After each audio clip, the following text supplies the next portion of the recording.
आज हम आपको प्रश्नावली 8.2 का क्वेश्चन नंबर चौथा समझाएंगे। पहला, दूसरा, तीसरा हमने समझा दिया है। अब क्वेश्चन नंबर चौथे की बारी है। तो कैसे करना है वो हमने आपको पहली वीडियो में समझाया था, ठीक है। तो यहाँ पे हम ये क्वेश्चन आपको समझाएंगे, ठीक है। सबसे पहले क्या क्या करना होता है वो भी हमने बताया, कहाँ पे बच्चे गलती करते हैं वो भी हमने बताया था। यहाँ पे केवल हम आपको हल करना बताएंगे। सबसे पहले हमने सवाल को पूरा यूं ही लिख लिया, ठीक है। और जो हमने अपनी उंगलियों के माध्यम से जो आपको सारणी बनाना सिखाई थी, सबसे पहले वो सारणी वाला चार्ट या टेबल वो आप बनाना सीखना, क्योंकि बिना उस सारणी के, बिना उस चार्ट के ये सवाल मुमकिन नहीं है। सबसे पहले वो चार्ट आप अपने आंखों के सामने रखो और ये बताओ साइन 30 का मान क्या होता है। तो उसमें लिखा है या आपको पता है, साइन 30 का मान 1/2 होता है। 1/2 लिख लिया। प्लस का निशान है, प्लस का निशान लगा लिया। tan 45 का मान क्या होता है? तो सुनो, tan 45 का मान 1 होता है, ठीक है। अब cosec 60 का मान क्या होता है? पहले माइनस लगा लो। cosec 60 का मान 2/√3 होता है। 2/√3। और लाइन तो लाइन, ऊपर वाली बात खत्म हो गई। sec 30 का मान क्या होता है? तो sec 30 का मान होता है 2/√3, ठीक है। cos 60 का मान क्या होता है? 1/2 cos 60 का मान होता है। cot 45 का मान क्या होता है? तो cot 45 का मान 1 होता है। इतनी बात समझ में आई या नहीं आई?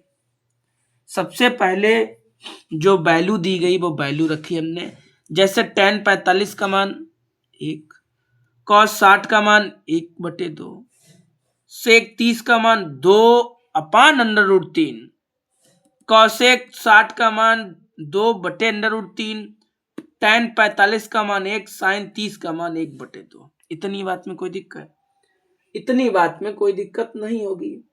जब नहीं दिक्कत है, अब देखो यहां से भिन्न को कैसे हल करेंगे। अगर आपको भिन्न हल करना आती है तो ठीक है, और नहीं आती है तो पूरा ध्यान से देखना। देखो यहाँ पे लिखा है 1/2 और यहाँ पे लिखा है प्लस का 1। अगर हम इसके अपान में 1 कर लें तो कोई दिक्कत? कोई दिक्कत नहीं। इसका इधर गुणा करें 1 हो गया, इसका इधर गुणा करें 2 हो गया, और अपान में 2 एकम 2, तो 3/2। मतलब ये हुआ कि इस पूरे को जब हमने हल किया तो हमारा 3/2 आया। इसे जब हमने हल किया तो इसकी जगह पे हम क्या लिखें? इसकी जगह पे 3/2 लिख लें, और इसको हमने 2/√3 को यूं ही लिख लिया, ठीक है। अब क्या करना है आपको? अब करना यह है कि इसी तरह से ये 2/√3 को ऐसे ही लिख लो और इसको हल करो। इसको भी जब हल करोगे तो सेम संख्या आएगी भाई।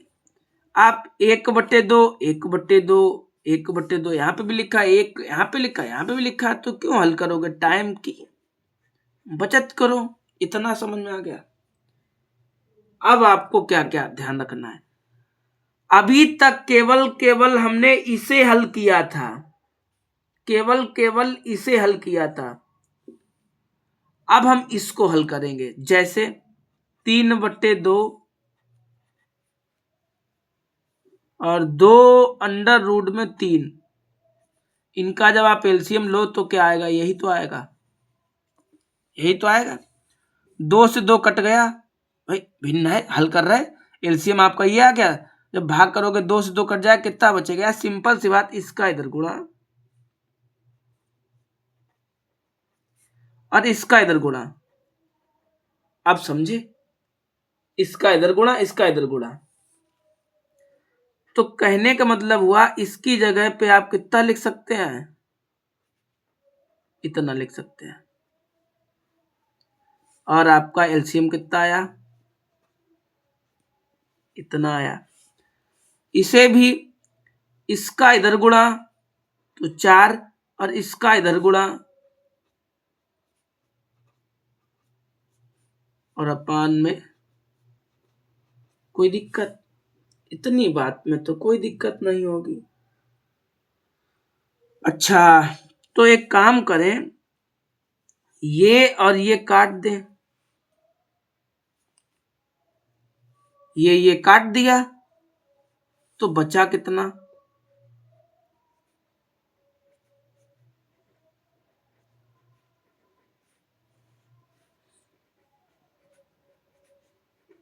बचा तो इतना ही है, बचा तो इतना ही है।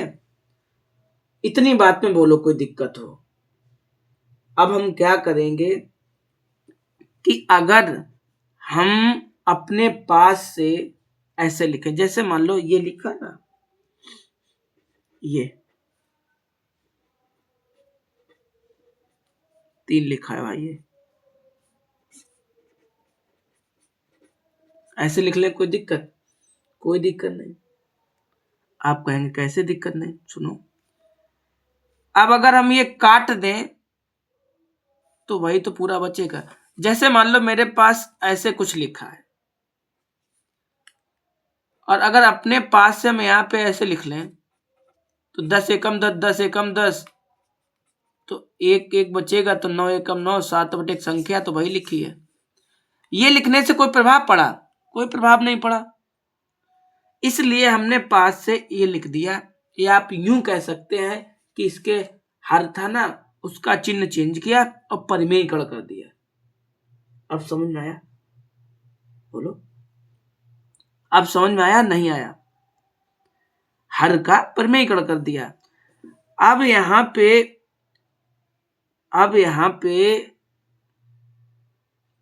आपको लिखना है, कैसे लिखना है,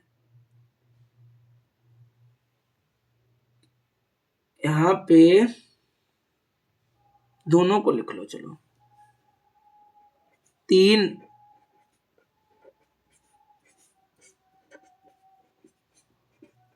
ऐसे लिख लो, सही है। और अपान में सूत्र बन रहा है, एक बार प्लस में है, एक बार माइनस में है, तो ए स्क्वायर और बी स्क्वायर का सूत्र बन रहा है, यही सूत्र बन रहा है ना। अच्छा ठीक है, ये सूत्र बन रहा है, तो पहले वाले का स्क्वायर,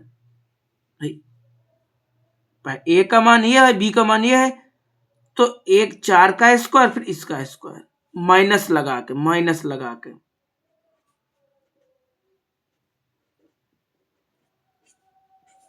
ठीक है, इतना समझ में आया। अब आपको गुणा करना है, और गुणा बहुत ध्यान से करना है, न ज्यादा हो न कम हो किसी। जैसे अब हम लिख रहे हैं यहां पे, इसका गुणा इसके साथ, तो 4 3 12 √3, इतना समय है भाई। इसका गुणा कर दिया, 12 हो गया, √3 लिखा था तुम लिख दिया। और इसका इसके साथ करो तो माइनस लगाओ, पहले माइनस लगाओ। और 4 3 12 √3, इतनी बात में कोई दिक्कत। अब इसका गुणा इसके साथ करो तो 4 चकु 16 माइनस का, ठीक है, 4 चकु 16, और इसी का गुणा इसके साथ करो तो माइनस माइनस प्लस, 4 3 12 √3, सही है। ध्यान से देखो भाई, लाइन 4 चकु 16 माइनस का 16, और 4 3 12 और 3 3, भाई गुणा इससे हुआ ना, 4×3 = 12 और √3 तो √3 और अपान में क्या है, अपान में क्या है, अपान में ये है कि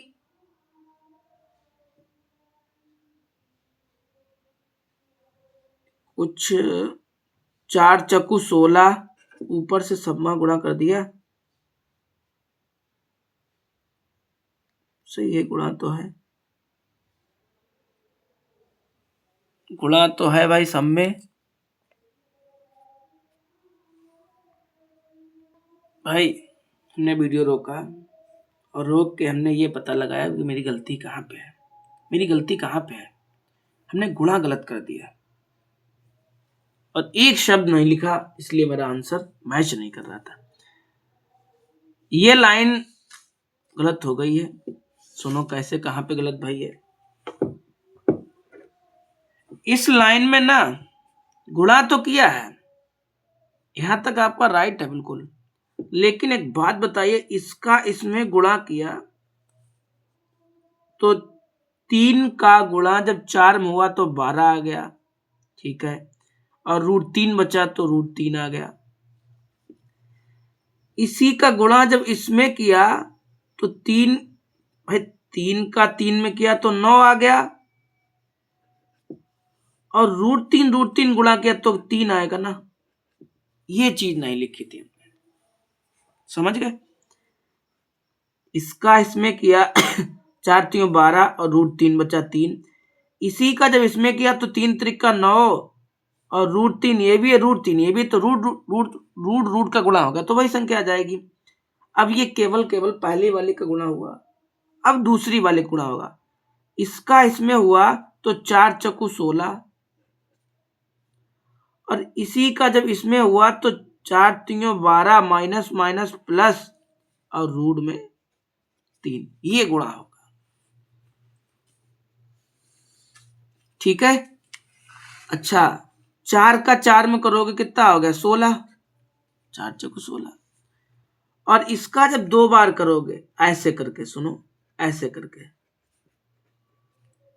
√3 सॉरी 3×3 = 9, √3 3 9 27, तो इसकी जगह पे 27 लिखो, ठीक है।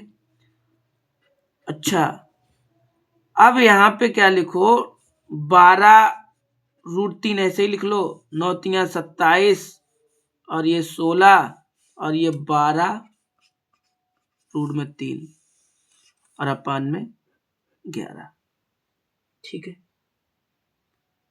अब क्या करना है आपको, अब आपको क्या करना है, करना ये 12 √3 ये है, 12 रूट ये 3 है, तो 12 दूनी 24 √3 लिख ले, इन दोनों को जोड़ लो, इन दोनों को, 6 दूनी 12, एक 13 के 3 हासिल लगा, 1 2 3 1 4, 43 अपान में -11,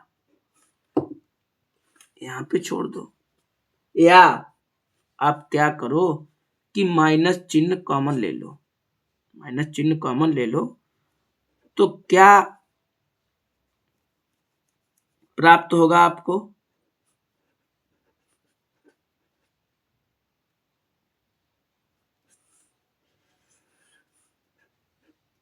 ये माइनस काट दो, ये माइनस काट दो, तो 43 24 3 अपान में 11, ये आंसर आएगा, ठीक है। ये सवाल पूरी कोशिश से हमने शुरू किया था, लेकिन यहाँ पे मिस्टेक हो गई, तो और मिस्टेक कैसे हो गई कि ये गुणा नहीं किया था, पूरा आंसर मेरा डिस्टर्ब हो रहा था। तो आप गुणा करते समय यहाँ पे जरा ध्यान रखना, ठीक है।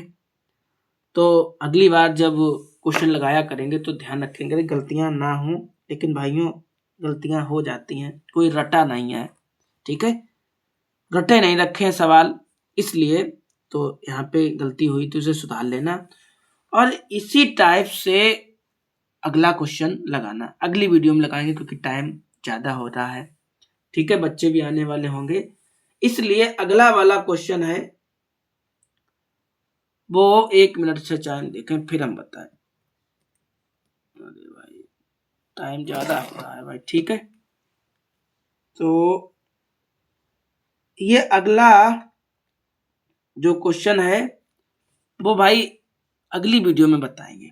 तब तक आप क्या करना, इसे अच्छी तरह से लगाना और ध्यान रखना क्वेश्चन लगाते समय ये ध्यान रखना कि पेपर में आने वाला क्वेश्चन है ये, मतलब ज्यादातर पेपरों में आया है, इसलिए हमने केवल एक समझाया आपको 15-16 मिनट में, ठीक है। तब तक के लिए इतना ही। तब तक आप इसे अपनी फेयर कॉपी में नोट करना। मिलेंगे आपको अगली वीडियो में, तब तक के लिए इतना ही।